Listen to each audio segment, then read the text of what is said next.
Central Africa के गर्म और सब ट्रॉपिकल जंगलों में ठिकाना है जमीन पर रहने वाले एप्स गोरिल्लास का, जो ज्यादातर पेड़ पौधों से पेट भरते हैं।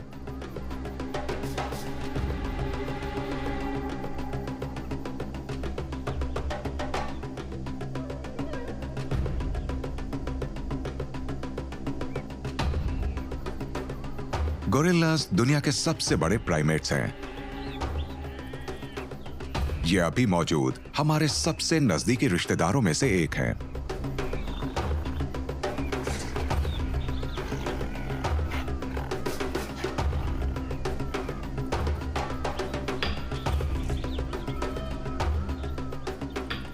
ये ज्यादातर अपनी उंगलियों की गांठों पर चलते हैं, लेकिन कई बार कम दूरी तक दो टांगों पर भी चलते हैं, खासकर जब इनके हाथों में कुछ हो या ये लड़ने की तैयारी में हो। आमतौर पर 15 साल से बड़े वयस्क नर गोरिल्लास को सिल्वरबैक्स कहते हैं, जो उनकी पीठ और पिछले हिस्से पर मौजूद सफेद बालों की वजह से दिया गया नाम है। इनका वजन 200 किलोग्राम तक हो सकता है, ऊंचाई 2 मीटर तक होती है और इनके बाजू 2.5 मीटर तक फैल सकते हैं। गोरिल्लास झुंडों में रहते हैं, जिनमें अक्सर एक सिल्वरबैक के साथ कई मादाएं और उनकी संतानें होती हैं।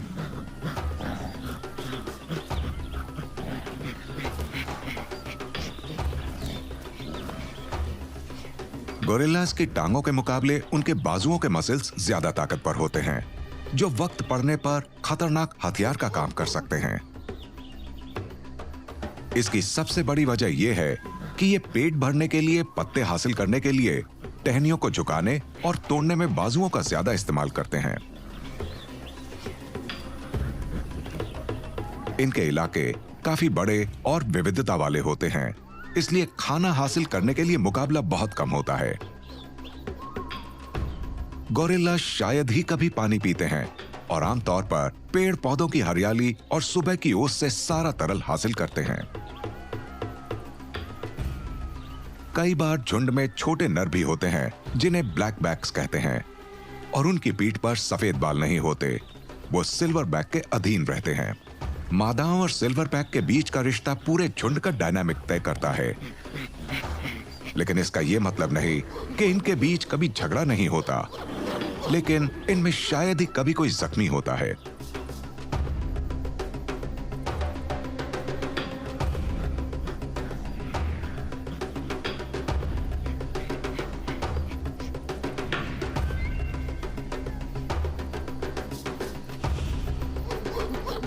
झुंड के केंद्र में सिल्वरबैक होता है और सभी फैसले वही लेता है। वही झगड़े सुलझाता है, तय करता है कि कहां जाना है, कहां खाना है, और सबकी हिफाजत की जिम्मेदारी भी उसी पर होती है।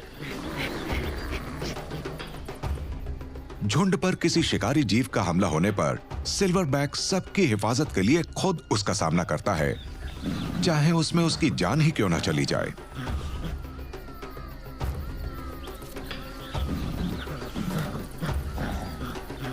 दुश्मन के सामने यह पिछली टांगों पर खड़े होकर अपने सीने पर मुक्का मारकर तेज आवाज से उसे डराता है और फिर उस पर हमला कर देता है।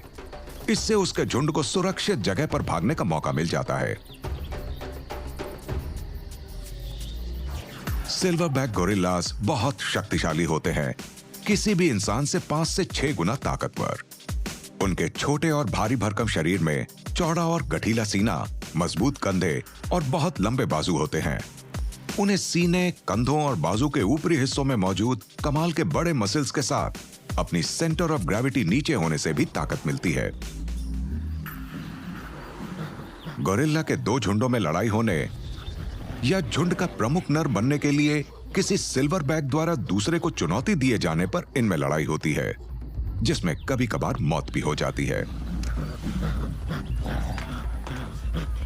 ये एक दूसरे के बाजुओं, कंधों या किसी भी हिस्से को पकड़कर कुश्ती लड़ते हैं और उसे गिराने की कोशिश करते हैं।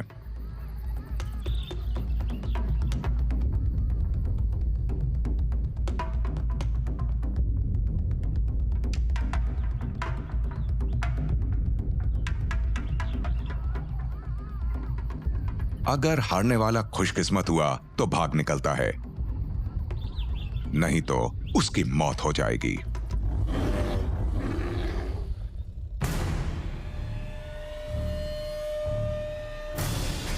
भिड़ने और उठापटक करने की क्षमता अक्सर जिंदगी और मौत का अंतर बन जाती है, सिर्फ जानवरों पर नहीं बल्कि पहले जब इंसान ने अपने लिए तलवार और दूसरे हथियार बनाए तो क्रमिक विकास ने एल्क के सिर पर 2 खतरनाक हथियार लगा दिए। इन्हें अपने सींगों से मादाओं को रिझाने की सहूलियत मिलती है और नर एल्क उन्हें खतरनाक हथियारों की तरह इस्तेमाल करके शिकारियों और प्रतिद्वंद्वियों से अपनी हिफाजत करते हैं।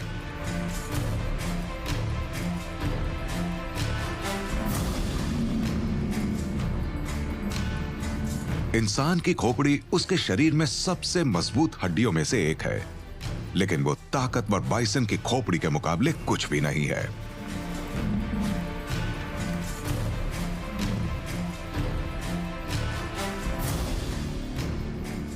हमें किसी और इंसान को उठाकर फेंकने लायक ताकत हासिल करने के लिए काफी कसरत करनी पड़ेगी। अलग अलग तरह के राइनो बीटल के अनोखे सींग होते हैं, जिनसे वो अपने से 850 गुना भारी चीज उठाने की ताकत से दूसरे नरों को पेड़ से गिरा देते हैं। लगातार आधे घंटे तक चलने वाली लड़ाई में टिके रहने लायक ताकत पाने के लिए इंसान को काफी कसरत की जरूरत होगी। बिगहॉर्न शीप अपनी मोटी खोपड़ियों और भारी भरकम सींगों को लगातार कई घंटों तक एक दूसरे से भिड़ा सकते हैं। हमारे हाथ नाजुक हड्डियों से बने हैं जो सटीकता से काम करने के लिए विकसित हुए हैं, लेकिन मैंटिस श्रिम्प के पंजे उन्हें दुनिया में सबसे तेज रफ्तार हमले की क्षमता देते हैं और वो एक ही बार में सख्त खोल वाले शिकार का काम तमाम कर देते हैं। हमें अपनी टांगों से चलने, दौड़ने और उछलने की क्षमता मिली है, लेकिन कैंगरूज ने उन्हें उछल उछल कर लंबी दूरी तय करने के लिए विकसित कर लिया है। शुतुरमुर्ग की टांगें दुनिया में 2 टांगों वाले जीवों में सबसे तेज हैं और उसका जानलेवा वार शेर को भी मार सकता है। ब्रश टर्कीज अपने अंडों की हिफाजत करने में पूरी निडरता दिखाते हैं और चोंच से हमला करके अपने से ज्यादा खतरनाक जीवों को भी डरा कर भगा देते हैं। और सिल्वर बैक गोरिल्ला भले ही इंसानों के नजदीकी रिश्तेदार हों, लेकिन वो हमसे 20 गुना ताकतवर हो सकते हैं और किसी बड़ी गाड़ी को भी अपने बाजुओं से पलट देने की ताकत। मुकाबले के दौरान और फेंकने में काम आते हैं। बिगहॉर्न शीप मिलन के हक की लड़ाई में एक दूसरे की ओर तेजी से दौड़कर सिर टकराते हैं, वो भी लगातार कई घंटों तक। ऐसी टक्कर से इंसान तुरंत मर सकता है। मैंटिस श्रिम्प बंदूक की गोली से भी तेज हमला कर सकता है, जिससे इसे अपने से काफी बड़े जीवों को मार गिराने की सहूलियत मिलती है।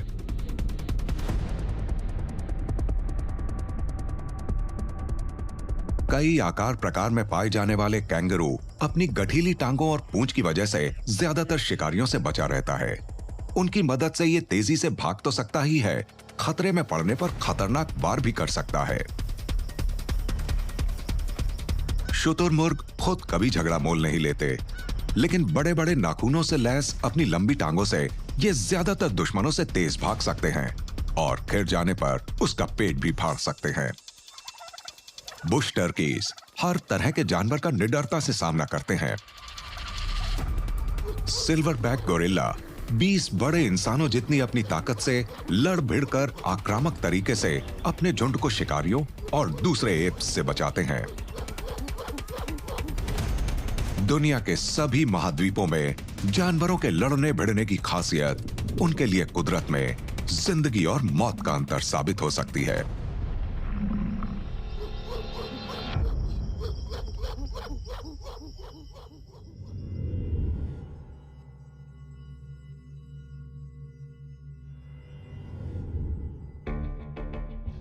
गुफाओं की दीवारों पर बने चित्रों से लेकर दवाइयों के तौर पर सींगों के इस्तेमाल तक, इंसान हजारों साल से एल्क की कद्र कर रहा है। दवा की ताकत के बारे में चाहे जो भी दावे किए जाएं, वो एल्क के सींगों जितनी ताकतवर या खतरनाक नहीं हो सकती।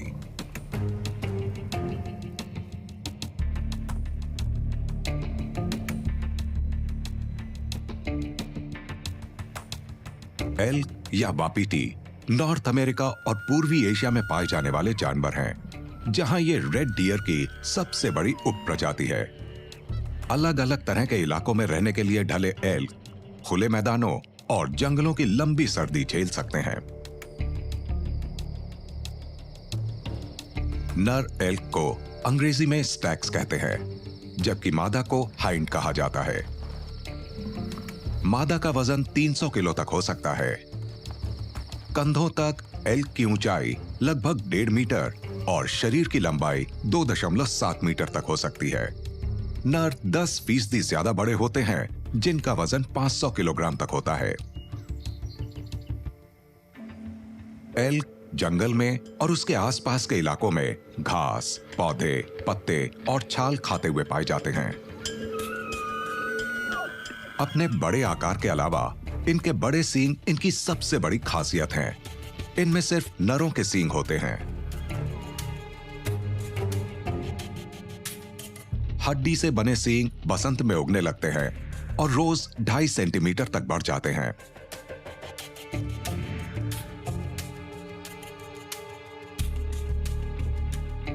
एल्क्स के बड़े हो रहे सींग वेलवेट कहलाने वाली त्वचा की परत से ढके रहते हैं। गर्मी में पूरे बड़े हो जाने पर वेलवेट झड़ जाता है। एल्क्स में नरों और मादाओं के झुंड अलग अलग रहते हैं और मिलन का मौसम शुरू होते ही ये झुंड से अलग होकर मादा को रिझाने की कोशिश करने लगते हैं।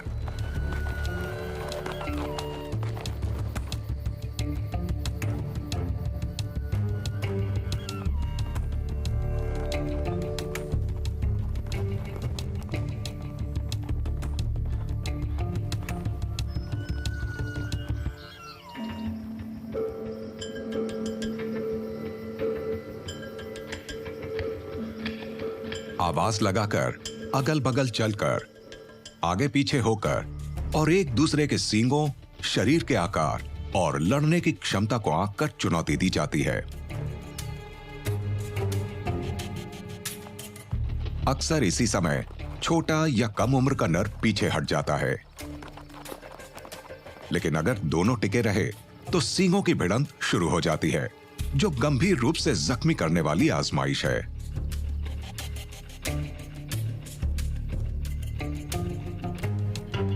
माहौल के मुताबिक 5 से लेकर 20 से ज्यादा मादाओं के हरम वाले प्रमुख नर उन्हें दूसरे नरों और शिकारी जानवरों से बचाते हैं। नॉर्थ अमेरिका में इनके शिकारियों में कायोटी के झुंड और कूगर्स हैं, जो ज्यादातर इनके बच्चों का शिकार करते हैं, जबकि भेड़िए और ब्राउन, ब्लैक और ग्रिजली बेयर्स भी एल्क का शिकार करते देखे गए हैं। एशिया में एल्क के कुदरती शिकारियों में भेड़िए, ब्राउन बेयर्स, ढोल, Siberian tigers, Amur, snow leopards, lynx और जंगली शूकर शामिल हैं। नर एल्क के सिर पर मौजूद 2 पेडिकल से सींग उगते हैं। ये पेडिकल्स असल में त्वचा से ढके बोन फॉलिकल्स हैं। ये शुरू में कार्टिलेज की परतों के रूप में बढ़ते हैं और फिर सख्त होकर हड्डी बन जाते हैं। ये वेलवेट के अंदर बढ़ते हैं, जो इन्हें सुरक्षित रखने के साथ साथ बढ़ते हुए बोन टिश्यूज तक खून भी पहुंचाते हैं।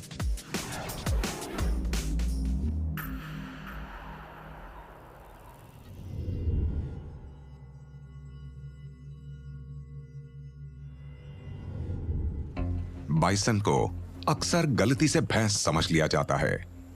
किसी जमाने में बफेलो अमेरिका के मैदानों में करोड़ों की तादाद में होते थे, लेकिन इंसानों की दखल से उनकी तादाद काफी कम हो गई है। इसके बावजूद ये नॉर्थ अमेरिका में जमीन पर रहने वाले सबसे भारी भरकम जीवों के रूप में बहुत जबरदस्त हैं।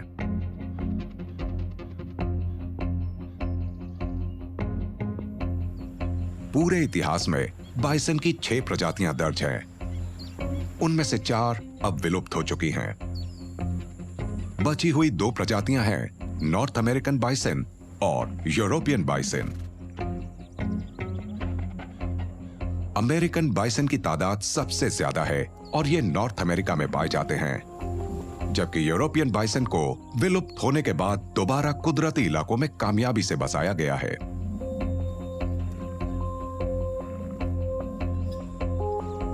एल्क की तरह नर और मादा बाइसेंस को अंग्रेजी में बुल्स और काउस कहते हैं और ये अमेरिका और यूरोप में जमीन पर पाए जाने वाले सबसे बड़े जानवर हैं।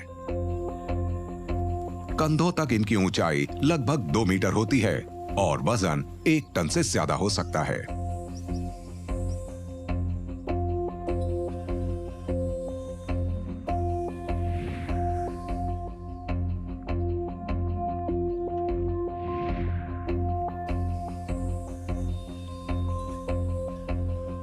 बाइसन में नर और मादा दोनों के सिर पर मौजूद सींग ही सबसे जाहिर हथियार लगते हैं।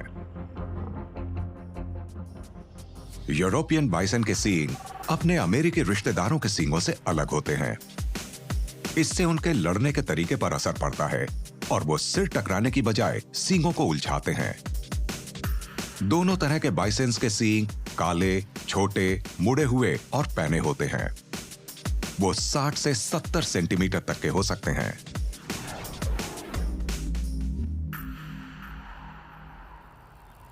चाहे सींग उलझाने वाले हों या सिर टकराने वाले, बाइसन की दोनों प्रजातियां अपने लगभग 1000 किलो के वजन और 55 किलोमीटर प्रति घंटे तक की रफ्तार से हमला करती हैं। ये विशाल जीव अपने दुश्मन को ज्यादा से ज्यादा नुकसान पहुंचाने के लिए अपने मोमेंटम का पूरा इस्तेमाल करते हैं।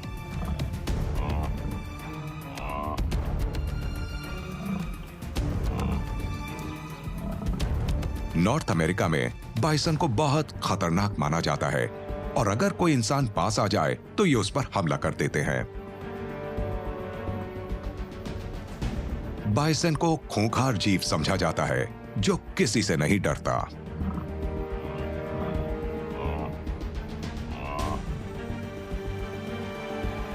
इनके मिलन का मौसम जून से सितंबर तक है और सबसे ज्यादा गतिविधियां जुलाई और अगस्त में रहती हैं। इस दौरान बड़े नर फिर से झुंड में आकर मादाओं को रिझाने के लिए दूसरे नरों से सिर टकराकर लड़ते हैं। इस दौर में बाइसन सबसे लड़ाकू, अनिश्चित स्वभाव वाले और खतरनाक होते हैं।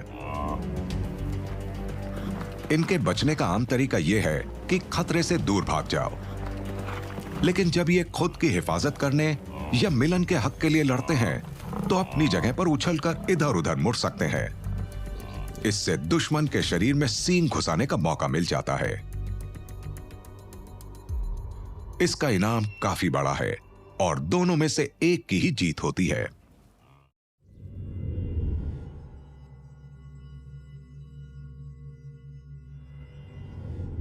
स्कैरब्स असल में बीटल्स की एक फैमिली है जिसमें 30,000 से ज्यादा प्रजातियां हैं। प्राचीन मिस्र के लोग इन्हें पवित्र मानते थे और आज भी इनके आकार के ताबीज पहने जाते हैं। इनमें सबसे बड़े और ताकतवर हैं राइनोसरस बीटल फैमिली।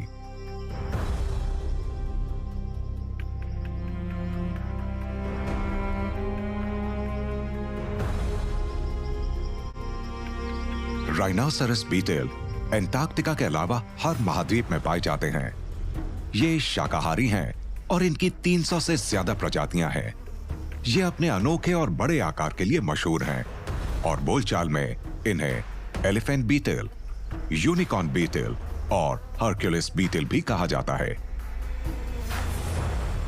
ये दुनिया के सबसे बड़े बीटल्स में से एक हैं, जिनमें से कुछ की लंबाई 15 सेंटीमीटर तक हो सकती है।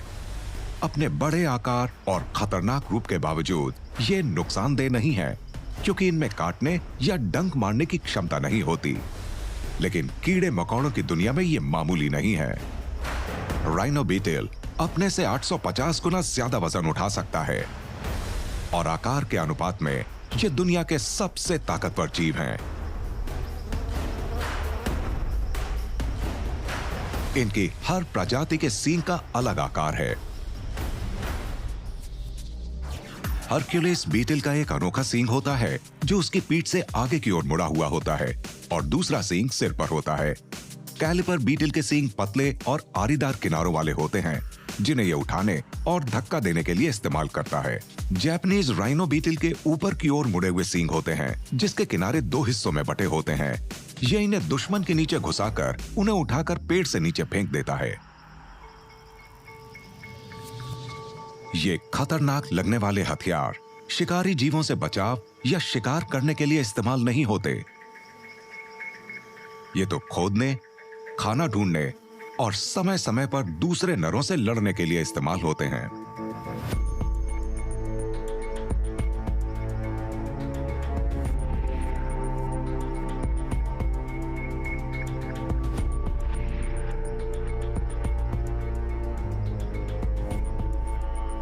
राइनो बीटल के बचाव में उनका आकार और उनके रात को निकलने की आदत सबसे कारगर है।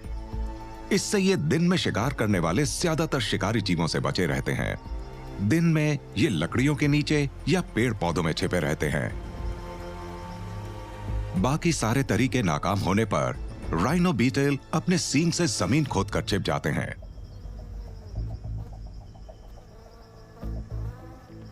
छेड़े जाने पर ये शिकारियों को डराने के लिए एक तेज आवाज निकालते हैं। ये आवाज पंख के खोल को पेट पर रगड़ कर निकाली जाती है।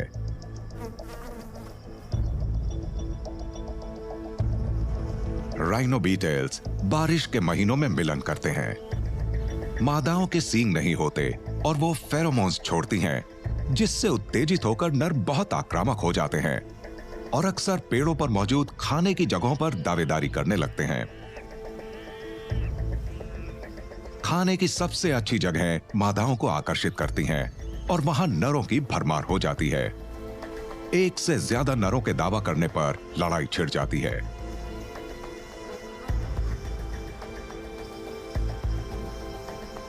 लड़ते समय नर दुश्मन को पकड़ने, फेंकने और धक्का देने के लिए सींग का इस्तेमाल करते हैं। इनका मकसद है अपने दुश्मन को पेड़ की टहनी या तने से नीचे गिराकर मादाओं तक पहुंच को नियंत्रित करना।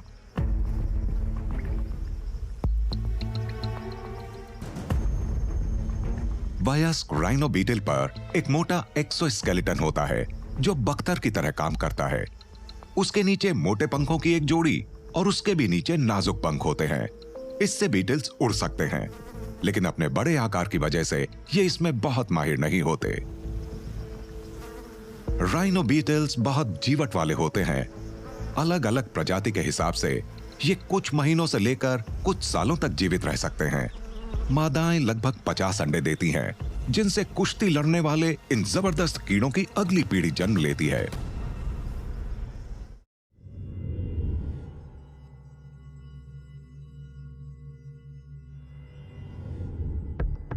अमेरिका के मूल निवासियों की एक जनजाति एप्सलूका या क्रो पीपल में एक लड़के की कहानी है, जिसके पिता ने शैतानी ताकत के वश में आकर उसे मारने की कोशिश की। बिग हॉर्न शीप ने उसे ताकत, बुद्धि, दमखम और दिल देकर उसकी जान बचाई। आज भी इन खासियतों को इस लचीली प्रजाति से जोड़कर देखा जाता है।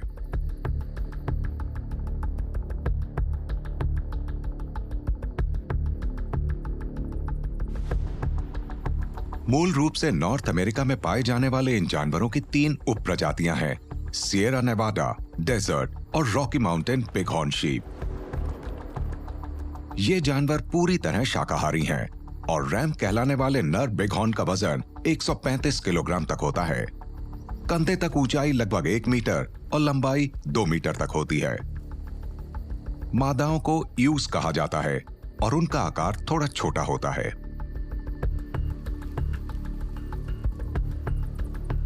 रॉकी माउंटेन वाली किस्म सबसे बड़ी होती है, जिसका वजन 125 किलोग्राम से ज्यादा हो सकता है, जबकि सिएरा नेवाडा बिग हॉर्न का वजन 100 किलोग्राम तक होता है।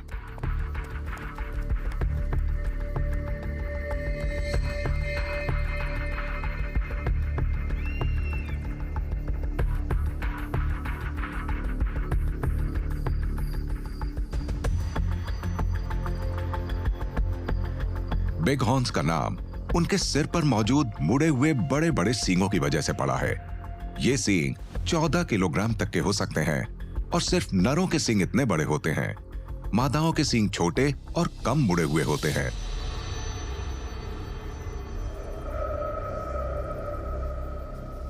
नर बिग हॉर्न शीप की खोपड़ी में 2 परतें होती हैं, जिनमें बड़े हॉर्न कोर्स, बड़े कॉर्नियल, फ्रंट साइनसेस और अंदरूनी बोनी सेप्टर होते हैं।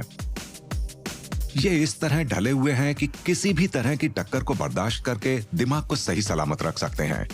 उम्रदार नरों के सींग लगभग 1 मीटर लंबे हो सकते हैं और जड़ के पास उनका दायरा 30 सेंटीमीटर का हो सकता है। चट्टानी पहाड़ों पर चढ़ने के लिए इनके टोनेल्स खास आकार के होते हैं और अपने बच्चों को शिकारियों से सुरक्षित रखने के लिए ये पहाड़ की ढलानों, ऊबड़ खाबड़ निचले इलाकों और सीधी खड़ी चट्टानों के पास रखना पसंद करते हैं।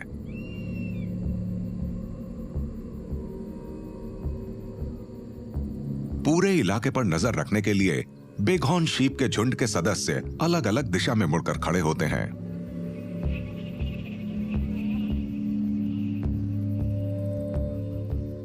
इनकी दोनों आंखें एक दूसरे से काफी फासले पर होती हैं, जिससे इन्हें देखने का बड़ा दायरा मिलता है। देखने, सुनने और सूंघने की जबरदस्त क्षमता से इन्हें शिकारियों का पता लगाकर उनसे बचने की सहूलियत मिलती है। शीप के पसंदीदा पहाड़ी इलाकों में फुर्ती से हमला करने की ताकत रखने वाला कूगर हर उम्र के बिग हॉर्न का शिकार करता है। अपनी हिफाजत के लिए बिग हॉर्न को अपनी मजबूत खोपड़ी और सींगों की जरूरत होती है। ये सिर और सींगों से जोरदार टक्कर मारने के लिए हमला करते हैं।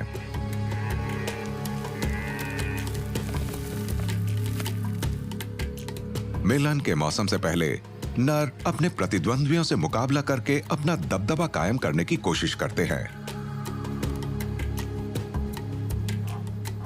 चुनौती देने वाला दूसरे नर को लगातार परेशान करता रहता है, जब तक कि वो लगभग हार मानने के अंदाज में पीछे ना हटने लगे।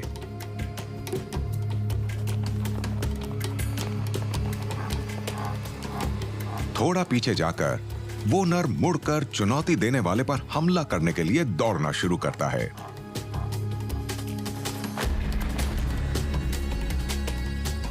उनकी खोपड़ियां लगभग 35 किलोमीटर की रफ्तार से टकराती हैं, जो इंसान की जान लेने के लिए काफी है। सींगों और खोपड़ियों की टक्कर इतनी जबरदस्त होती है कि उनके बार बार टकराने की आवाज पहाड़ों के बीच गूंजती रहती है।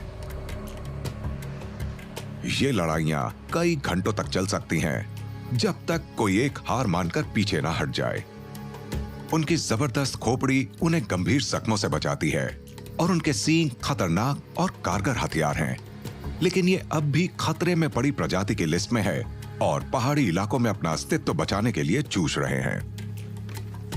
जैसा कि हमने देखा, हमले या बचाव के लिए भिड़ंत का इस्तेमाल करने वाले जानवर अपनी दुनिया के कुछ सबसे कमाल के लड़ाके हो सकते हैं।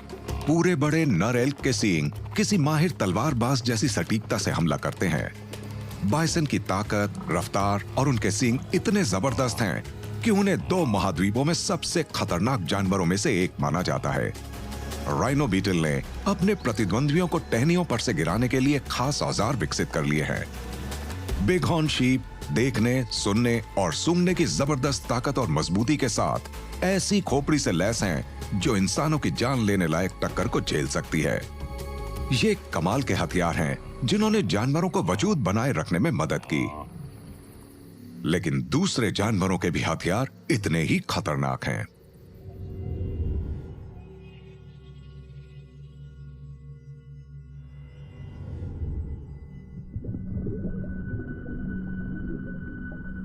ऑस्ट्रेलिया के लोग इन्हें प्रॉन किलर्स या थंब स्प्लिटर्स भी कहते हैं, क्योंकि अगर इन्हें ठीक से पकड़ा नहीं गया तो ये उंगलियों पर जबरदस्त जख्म कर सकते हैं।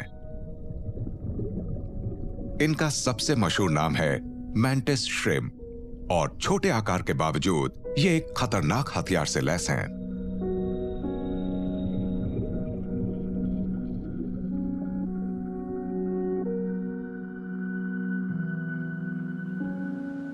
दुनिया भर के समुद्रों में पाए जाने वाले मैंटिस श्रिम्प की 400 से ज्यादा प्रजातियां हैं और ये गर्म इलाकों के समुद्र के छिछले हिस्सों में सबसे अहम शिकारी जीवों में से एक हैं।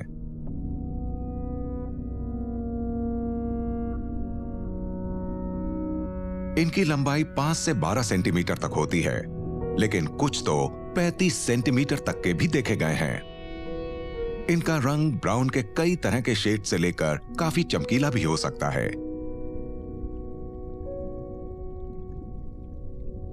ये खतरनाक परभक्षी हैं जो अक्सर अपने ताकतवर पंजों के एक ही बार से शिकार को मार डालते हैं।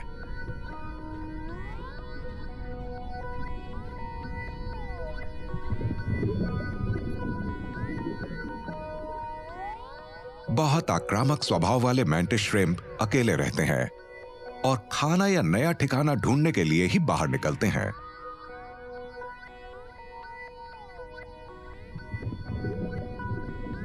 ये दो अलग अलग तरीके से शिकार करते हैं। घात लगाकर हमला करने के लिए छिपे रहते हैं या शिकार को खदेड़ कर उसे मार डालते हैं।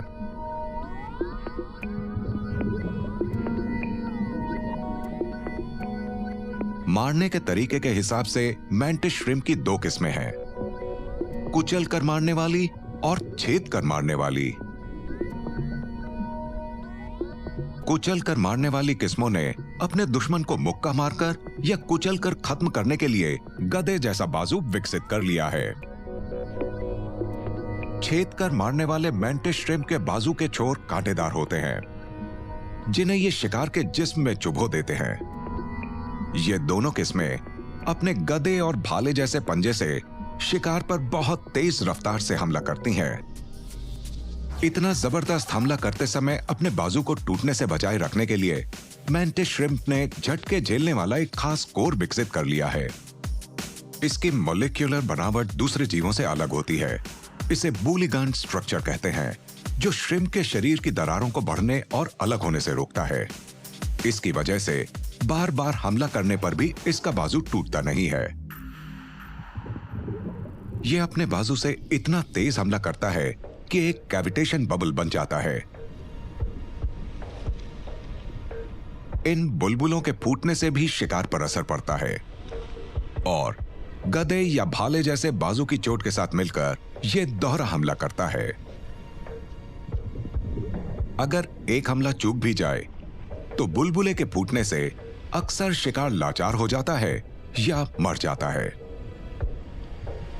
सैद्धांतिक रूप से हिसाब लगाएं तो इंसान के एक बार पलक झपकाने में यह 50 हमले कर सकता है। बाजू को भाले की तरह इस्तेमाल करने वाला श्रिम्प मछली या स्क्विड जैसे नर्म जीवों को खाना पसंद करता है, जिन्हें यह आसानी से अपने कांटों में पिरो सकता है। ये अपने खतरनाक हथियारों का इस्तेमाल सिर्फ शिकार पर ही नहीं करते।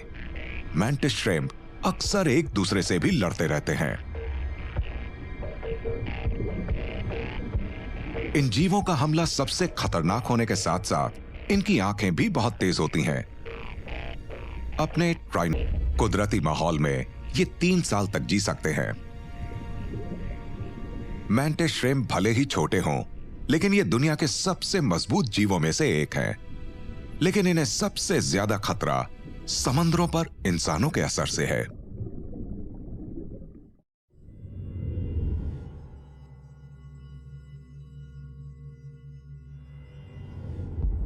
ये ऑस्ट्रेलिया के जाने माने प्रतीक हैं और यहां के सरकारी चिन्हों, पैसों और कई कंपनियों और खिलाड़ियों की टीमों के प्रतीक चिन्हों में शामिल हैं। कैंगरू ऑस्ट्रेलिया की संस्कृति का अहम हिस्सा है, जो इसके हमेशा आगे बढ़ने और कभी पीछे नहीं हटने के जज्बे को दिखाता है।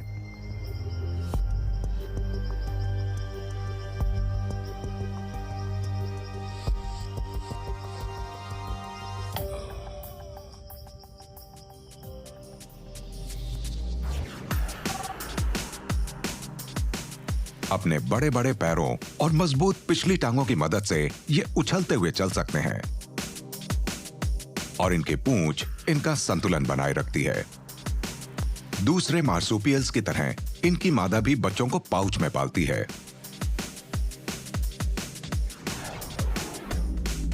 रेड कैंगरूज दुनिया के सबसे बड़े मार्सुपियल्स हैं और ऑस्ट्रेलिया के बीच के सूखे इलाकों में पाए जाते हैं। इनकी ऊंचाई 2 मीटर से ज्यादा और वजन 90 किलोग्राम के आसपास हो सकता है। सबसे ज्यादा तादाद ईस्टर्न ग्रे कैंगरूज की है, जो ऑस्ट्रेलिया के पूर्वी हिस्से में केप यॉर्क से तास्मेनिया तक पाए जाते हैं। अच्छे इलाके में आमतौर पर 2.5 वर्ग किलोमीटर में 50 कैंगरूज दिख सकते हैं।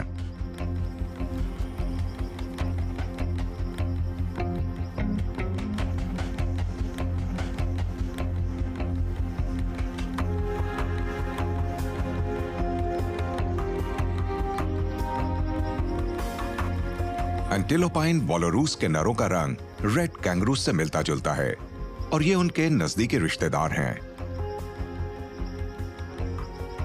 ये अपने नाक के बड़े छेदों की वजह से अलग दिखते हैं। इससे इन्हें गर्म आबोहवा में शरीर से ज्यादा गर्मी निकालने में मदद मिलती है।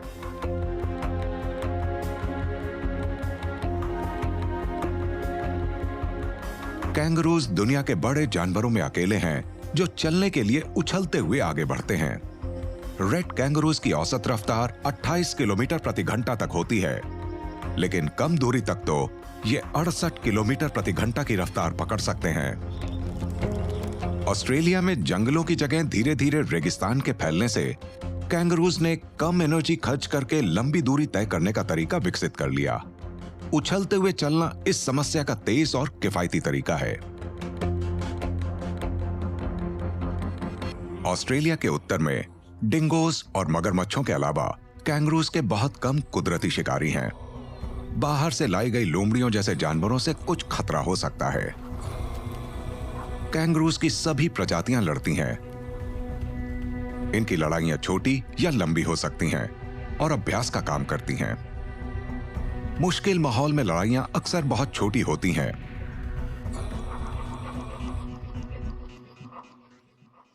नर और मादा दोनों ही अलग अलग कारणों से लड़ते हैं, लेकिन मुख्य रूप से नर ही लंबी चलने वाली लड़ाइयों या बॉक्सिंग में शामिल होते हैं। मिलन के मौसम में नर मादाओं के आसपास लड़ते हैं, जबकि मादाओं के साथ रहने वाले बड़े नर किसी से नहीं उलझते। जब नर साथ चल रहे होते हैं, तब पूरे कायदे से होने वाली लड़ाइयां कभी भी हो सकती हैं और अक्सर इससे पहले दोनों नर एक दूसरे की साथ संवार करते हैं और फिर खड़े होकर उनमें से एक दूसरे की गर्दन को पंजों से पकड़कर उसे चुनौती देता है।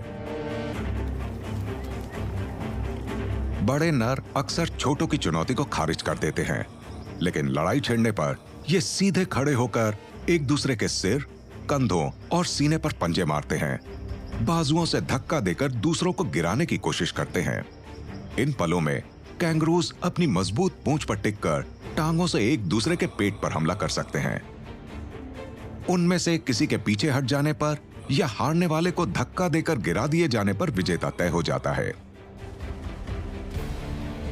टांगों और बाजुओं के इन जबरदस्त हमलों से नर आपस में अपना रुतबा तय करते हैं और हारने वाले को आराम करने की अच्छी जगहों से भगा दिया जाता है।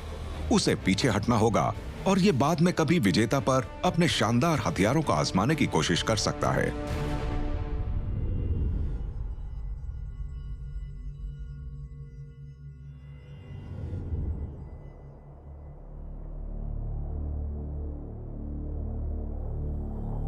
खतरा महसूस करने पर शुतुरमुर्ग भाग जाते हैं, लेकिन इनकी ताकतवर लंबी टांगें जबरदस्त हथियार भी साबित हो सकती हैं, जो सामने से हमला करके शेर की भी जान ले सकती हैं।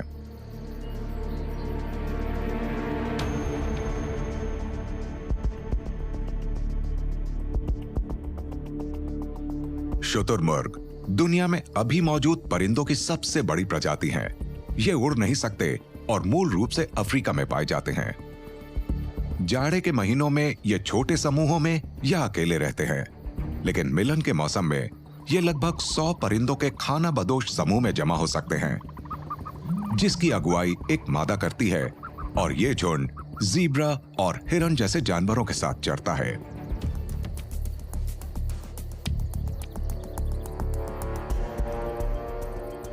इनकी टांगें इनका मुख्य हथियार हैं, जिनसे ये परिंदे लगभग 70 किलोमीटर प्रति घंटा की रफ्तार से दौड़ सकते हैं, यानी जमीन पर सभी परिंदों में सबसे तेज। शुतुरमुर्ग की टांगों पर पंखों की परत नहीं होती। टांग के निचले हिस्से यानी टार्सस पर स्केल्स होते हैं और ये अभी मौजूद सभी परिंदों में सबसे बड़े होते हैं, यानी 20 सेंटीमीटर तक के। दूसरे परिंदों के हर पैर में 3 उंगलियां होती हैं, लेकिन शुतुरमुर्ग की सिर्फ 2 होती हैं, जिनमें एक बड़ा इनर टो तो लगभग खुर जैसा होता है।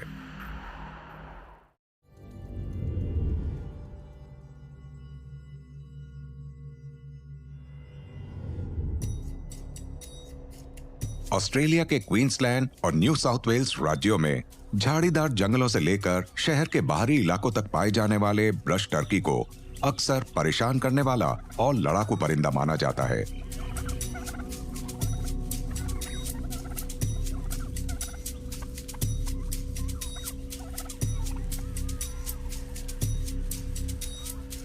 मुख्य रूप से काले पंखों वाले ऑस्ट्रेलियन ब्रश टर्की के लाल रंग के सिर पर पंखों की परत नहीं होती। गले पर पीले रंग का वॉटिल है और चपटी पूंछ वाला यह आम परिंदा टीले बनाता है।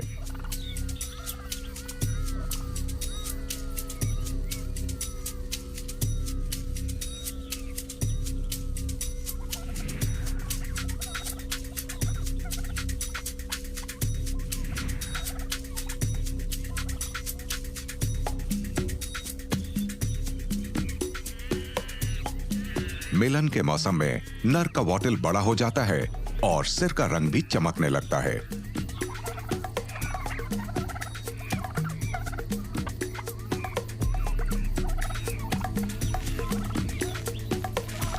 ये जमीन पर पत्तों, सड़ने लायक दूसरी चीजों और मिट्टी से बड़े बड़े टीले बनाते हैं।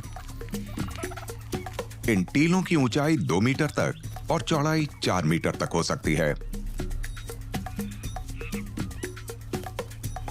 मादा अंडे देने के लिए सबसे अच्छे टीले का चुनाव करती है।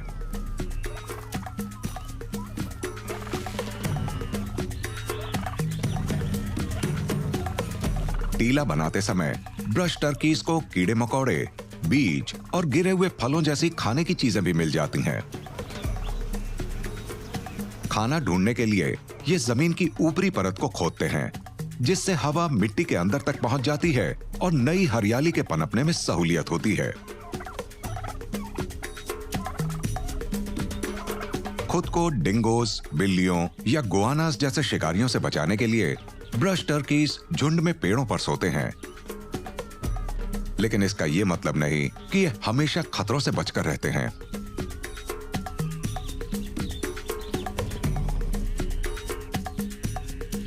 खुद खतरा महसूस होने पर ब्रश टर्की भाग जाते हैं, लेकिन अगर कोई शिकारी उनके टीले में मौजूद अंडों को खाना चाहे तो ये हमला कर देंगे।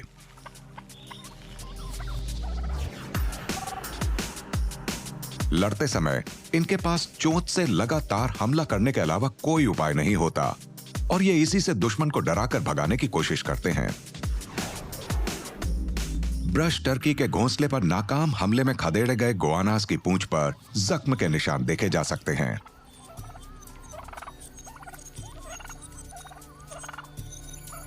ये बहुत अजीब बात है कि अंडों की इतनी हिफाजत करने वाली ब्रश टर्की मां उनसे चूजे निकलते ही उन्हें अपने बूते पर रहने के लिए छोड़ देती है।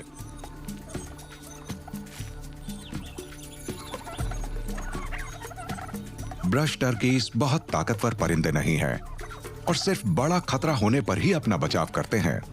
लेकिन एक जमाने में लगभग खत्म हो रही इनकी तादाद अब पूरे ऑस्ट्रेलिया में फैल रही है।